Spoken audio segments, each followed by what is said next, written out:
오늘은 어머니의 날입니다. 해마다 어머니의 날을 맞이할 때마다 우리 모두에게 큰 감동이 있죠. 바로 어머니의 사랑이 위대하기 때문입니다.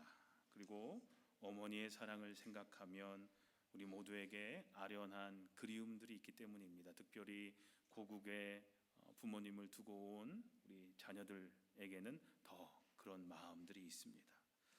부족한 우리를 이해해 주시고 받아주시고 믿어주시고 용서해 주시는 어머니의 사랑은 부족한 우리를 받아주시고 늘 소망과 용기를 주시는 하나님의 사랑과 많은 부분 닮아 있는 것만 같습니다. 또한 오늘은 한국교회에서는 어버이 주일로 지키기도 합니다. 성경은 하나님의 그 크신 사랑을 우리에게 표현해 주시는 부모님에게 감사의 마음을 잃지 말고 효도할 것을 명령합니다. 그래서 십계명은 약속 있는 첫 계명으로 부모님께 효도할 것을 명령하죠. 그리고 성경 곳곳에서 부모님을 사랑하며 효도할 것을 가르치고 있습니다. 잠언 23장 22절에 너를 낳아준 아버지에게 순종하고 늙은 어머니를 업신여기지 말아라. 23장 25절에는 너의 어버이를 즐겁게 하여라. 특히 너를 낳은 어머니를 기쁘게 하여라 라고 말씀합니다. 에베소서 6장에도 자녀이신 여러분, 주 안에서 여러분의 부모에게 복종하십시오. 이것이 옳은 일입니다. 내 부모를 공경하여라 한 약속은, 한 계명은 약속이 딸려있는 첫째 계명입니다. 네가 잘되고 땅에서 오래 살 것이다 한 약속입니다 라고 말씀하고 있습니다.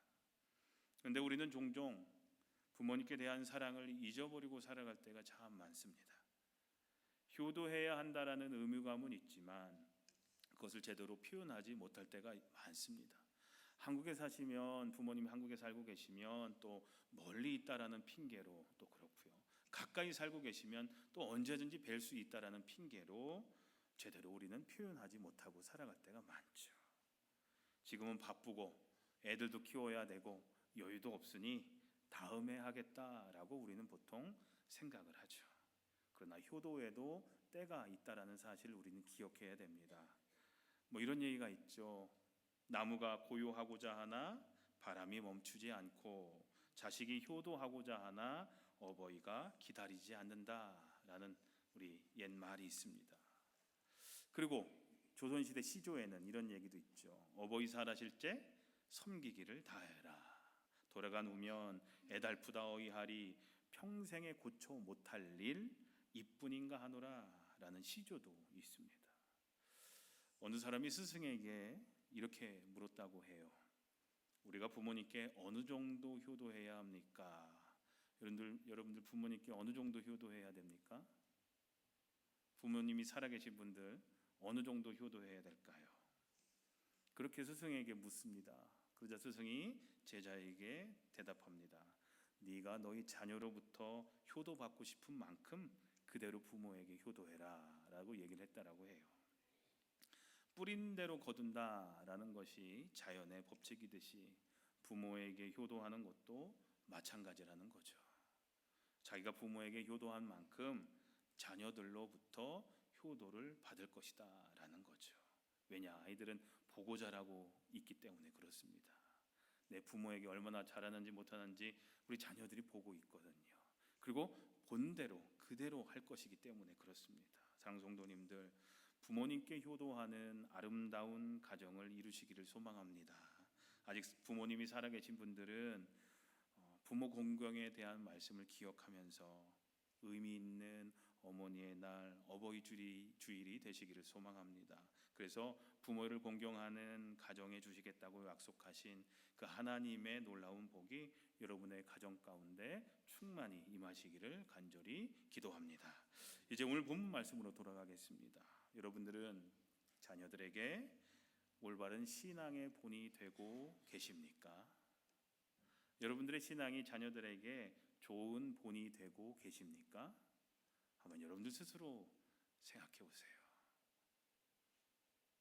어떠십니까? 좋은 신앙의 본이 되고 계세요?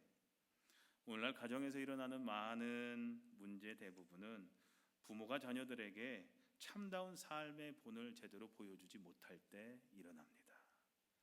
우리들의 자녀가 좋은 학교 나오고 높은 사회적 위치를 차지하고 돈을 많이 벌어야만 반드시 성공한 인생은 아닙니다. 우리는 우리 자녀들이 궁극적으로 세상이 아니라 하나님으로부터 어떤 평가를 받을 것인가에 항상 염두에 두어야 된다는 거죠. 오늘날 많은 부모들이 세상에서 어떤 평가를 받을까, 내 자녀가 어떤 평가를 받을까에 초점을 맞춰서 자녀들을 양육하는데, 그것이 중요한 것이 아니라 내 자녀가 하나님으로부터 어떤 평가를 받게 될 것인가, 이것이 더 중요하다는 거죠. 부모의 삶을 통해 가르쳐야 할 하나님에 대한 사랑, 이웃에 대한 사랑, 배려, 자기 희생의 삶 등이 마음 깊이 새겨지지 않으면 자녀들은 사회적인 성공에도 불구하고 자기밖에 모르는 이기적이고 또 하나님을 두려워할 줄 모르는 불행한 사람으로 전락할 수도 있다라는 거죠. 자, 그렇다면 우리는 자녀들을 어떻게 신앙 교육해야 할까요? 여러분들 아마 머릿속으로 이 목사가 이야기하겠구나라고 생각하는 거 있으실 수도 있어요. 목사가 앞에서 얘기하는 게 뭐가 있겠어요? 말씀과 기도밖에 더 있겠습니까? 첫째로 자녀들을 제대로 양육하려면 세상의 그 어떤 것보다 우리를 생명으로 인도하고 또 진정한 복을 얻게 하는 하나님의 말씀을 우리 자녀들에게 전해 주어야 한다라는 거죠. 하나님의 말씀 속에 담긴 약속을 붙들고 살아갈 수 있도록 우리 자녀들을 양육해야 된다라는 겁니다.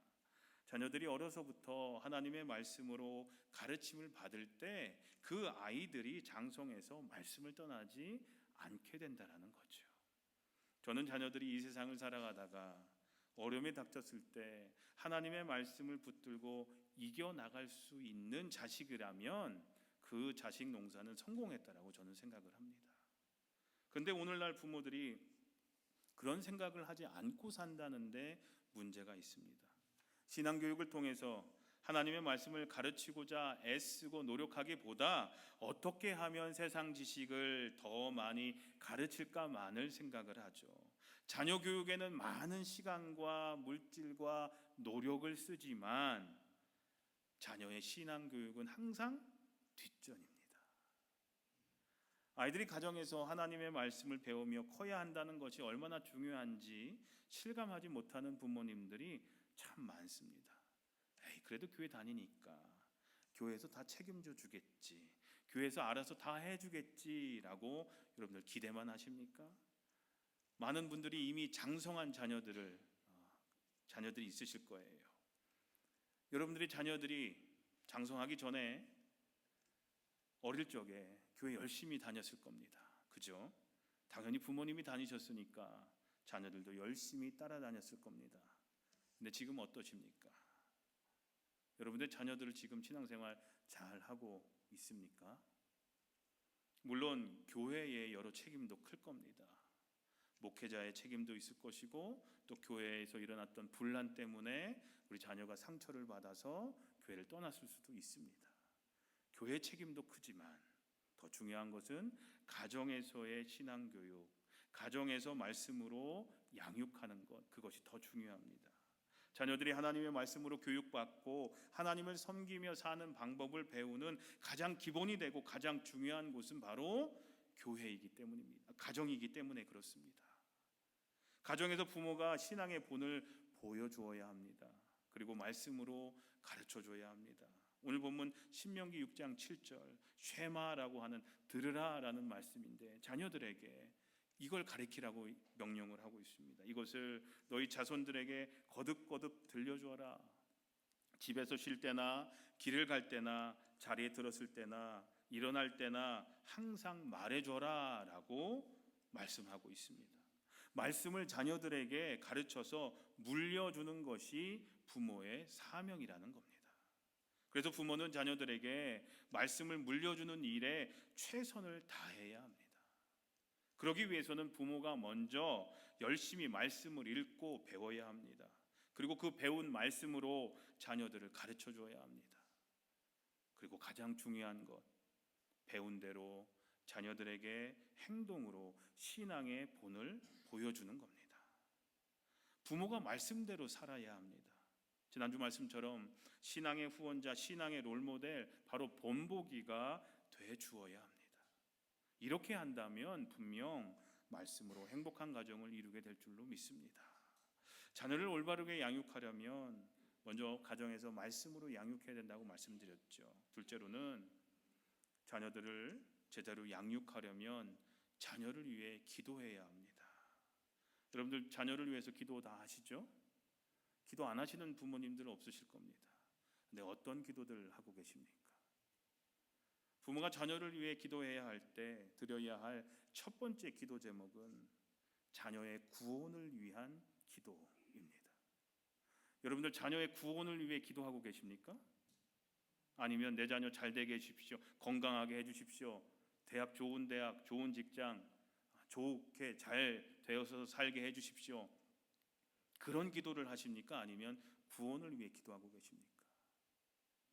구원을 위해 기도해야 됩니다. 여러분들 자녀들이 구원 얻을 수 있을 것 같으십니까? 어떠세요? 여러분들 생각에는 자녀들이 아무런 반항 없이 교회에 잘 따라 나온다고 해서, 예전에 신앙생활 잘했다고 해서 그들에게 100%의 구원의 확신이 있는 것은 아닙니다.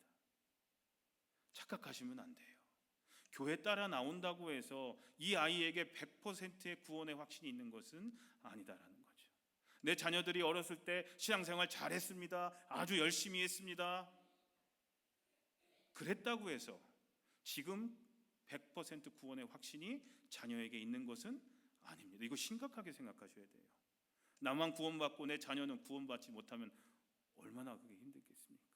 얼마나 안타까운 일입니까? 스스로 인격적인 예수님을 만나도록 해줘야 됩니다.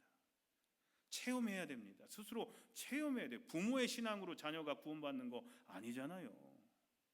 부모가 아무리 열심히 해도 자녀를 구원할 수 없잖아요.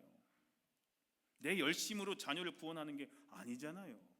자녀는 자녀의 신앙을 가져야 되잖아요. 자녀는 자녀대로, 자녀 나름대로 예수님을 만나야 되잖아요. 구원의 확신을 가져야 되잖아요. 그래서 부모들은 자녀들의 성공이나 물질적인 것들을 위해서 기도하는 것이 아니라 구원을 위한 기도를 끊임없이 해야 됩니다. 천국이 있다고 믿는 부모라면 그렇게 기도해야 돼요. 그리고 부모가 자녀를 위해 드려야 할 두 번째 기도 제목은 구원받은 자녀가 하나님 나라를 위해 쓰임받는 인생을 살아가도록 위해서 기도해야 됩니다. 사랑하는 성도님들, 세상에서 어떤 일 하느냐 하는 것보다 하나님 나라를 위해 어떻게 쓰임받느냐가 더 중요합니다. 여러분들의 자녀가 목회자나 선교사나 전도사나 그런 거 안 해도 됩니다. 삶의 자리에서 하나님의 영광을 위해서, 하나님의 나라를 위해서 어떤 일들을 하면서 살아가고 있느냐, 그게 중요합니다. 여러분들의 자녀가 자기의 생계를 위해서만 살아가고 있습니까? 아니면 하나님의 영광을 위해서, 하나님의 나라를 위해서 지금 살아가고 있습니까? 쓰임받고 있습니까? 우리 자녀에게 복 주세요, 우리 자녀 잘 되게 해주세요라는 습관적이고 막연한 간구에서 이제는 벗어나서 구체적으로 내 자녀의 구원, 여러분들 심각하게 생각하셔야 돼요. 구원의 문제, 저 농담으로 얘기하는 거 아닙니다. 자녀의 구원의 문제에 대해서 기도하셔야 돼요. 그리고 하나님 나라를 위한 사역을 감당하도록, 하나님께 쓰임받도록 위해서 부모님들이 기도해야 합니다. 부모로서 자녀들을 어떻게 신앙 교육해야 되는지 두 가지 말씀드렸어요. 쉽죠? 말씀과 기도예요. 말씀과 기도. 말씀으로 양육하고 기도로 양육하라고 말씀드렸어요. 기도할 때 두 가지, 그거 먼저 기도하세요. 내 자녀가 구원받을 수 있도록, 구원의 확신을 가질 수 있도록, 예수님을 인격적으로 만날 수 있도록 첫 번째로 그것부터 기도하세요. 합격하게 해주세요, 되게 해주세요, 그런 간구는 나중에 하시고 구원받게 해주세요. 그리고 하나님께 쓰임받게 해주세요. 그 기도한 뒤에 나중에 간구하세요. 여기 한 가지 더, 자녀들에게 신앙의 본을 보여주는 부모님들이 되시기를 간곡히 부탁드립니다. 신앙의 본을 보여야 됩니다. 부모가 신경을 쓰든 안 쓰든 자녀들은 잘합니다. 고등학교 때까지는 학교 선생님들이 애를 키워준다라는 얘기가 있죠. 미국에서는요. 부모가 신경을 쓰든 안 쓰든 애들은 학교 다니면서 잘 큽니다. 어떻게든 시간이 지나면 자녀들은 자랍니다. 문제는 어떻게 자랐느냐, 그게 중요합니다.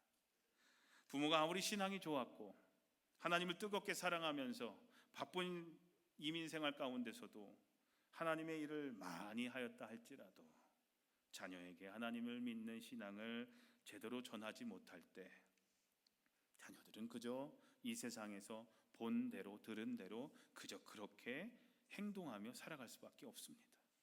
어떤 사람들은 오늘날 한인 이민교회 2세들이 3세들이 잘 안 나오는 이유는 우리 자녀들이 고등학교 뒤에 떠나는 이유를 맨날 교회 욕하고 목사 욕하고 교인들끼리 싸우고 하는 부모와 그런 어른들을 바라보고 자랐기 때문이다라고 이야기하는 사람들도 있습니다. 극단적인 말이긴 하지만 전혀 근거가 없는 말도 아니에요. 얼마나 많이 싸우고 서로 헐뜯고 이민사회 안에서 그렇습니까? 싫어하는 사람 없는 곳이 없는 것 같아요. 다 어디 가든 나랑 뭔가 등진 사람들이 있고 욕 안 하는 사람들이 없어요. 그런 곳에서 그런 이야기들을 들으면서 자란 아이들이 한인 이민교회에 오고 싶겠습니까? 신앙을 이어가고 싶겠습니까? 사랑하는 성도님들, 우리 자녀들에게, 우리 다음 세대들에게 하나님께 기도하는 일이 삶의 일부분이 되는 본을 보여주시길 부탁드립니다. 하나님의 말씀을 매일매일 묵상하는 본을 보여주십시오. 가정과 일터와 교회에서의 삶이 일관성이 있는 일치하는 삶의 본을 보여주십시오. 교회는 거룩한 척, 교회에서는 무슨 직분을 맡아서 열심인 척 하는데 집에서는 그렇지 않고 비즈니스 할 때는 그렇지 않은, 밖에서는 그렇지 않은 모습을 보여줄 때 우리 자녀들이 뭘 본받을 수 있겠습니까? 그리고 부모님 스스로 하나님 앞에 신실한 모습을 보여주십시오. 그런 본을 보여주십시오. 이런 삶이 자녀들에게 비춰질 때 분명히 가정에서 그 아버지, 그 어머니의 말 한마디는 굉장한 권위와 영향력을 끼칠 겁니다. 삶과 신앙이 일치할 때 그 부모로서 나오는 말 한마디에 영향력이 있다라는 거죠. 사랑하는 성도님들, 우리들 자녀들 가운데 위대한 신앙의 인물이 나오기를 바라십니까? 믿음으로 세상을 이끌어가는 그런 위대한 지도자들이 배출되기를 바라십니까? 하나님께 인정받고 많은 사람들에게 존경과 귀중히 여김을 받는 자녀들이 되기를 원하십니까? 그러시다면 우리들의 가정을 통해 그 무엇보다 하나님 경외의 신앙을 물려주시길 바랍니다. 하나님 경외의 신앙을 물려주시길 바랍니다. 이것이 부모인 우리가 자녀들에게 물려줄 수 있는 가장 귀한 유산이 될 겁니다. 세상 사람들은 뭘 물려주려고 합니까? 어떻게든 많이 모아서 많이 전해주려고 합니다. 내가 어렸을 때 많이 가난하게 살아서 내 자식만큼은 그렇게 살지 않게 해주려고 많이 모으는 분들도 있을 거고, 많이 모았을 때 많이 누릴 수 있기 때문에 세상의 것들을 많이 끌고 모아서 자녀들에게 물려주려고도 합니다. 세상 사람들은 그렇습니다. 그러나 믿음의 부모는 자녀들에게 하나님을 아는 지식, 바로 믿음을 남겨줍니다. 신앙을 물려주는 것이 온전한 믿음의 부모의 모습이라는 겁니다. 왜요? 하나님과 함께하는 사람이 가장 값진 삶을 살아갈 수 있기 때문이 그렇습니다. 사랑하는 성도님들, 여러분들 자녀들에게 올바른 신앙의 본을 지금 보여주고 계십니까? 자녀들이 우리 부모의 복사판이라는 사실을 심각히 생각하면서 자녀들의 삶 가운데 거룩한 신앙의 본을 보여주는 모든 부모님들이 되시기를 간절히 소망합니다. 신앙은요, 말로 전해주는 것이 아니라 삶으로 보여주는 겁니다. 말들은 우린 잘하죠. 이렇게 해야 돼, 저렇게 해야 돼. 말들은 잘하죠. 이게 옳은 거야 라고 얘기를 하지만 신앙은요, 말로 전해주는 것이 아니라 삶으로 보여주는 겁니다. 부모된 우리부터 먼저 하나님을 온전히 믿는 예수님의 삶을 따르는 신앙의 본을 먼저 보여주어야 할 줄로 믿습니다. 하나님이 기뻐하시는 부모, 자녀들에게 아름다운 신앙의 본을 보여주는 부모들로 인하여서 자녀들이 회복되고 우리의 가정이 회복되기를 간절히 기도합니다.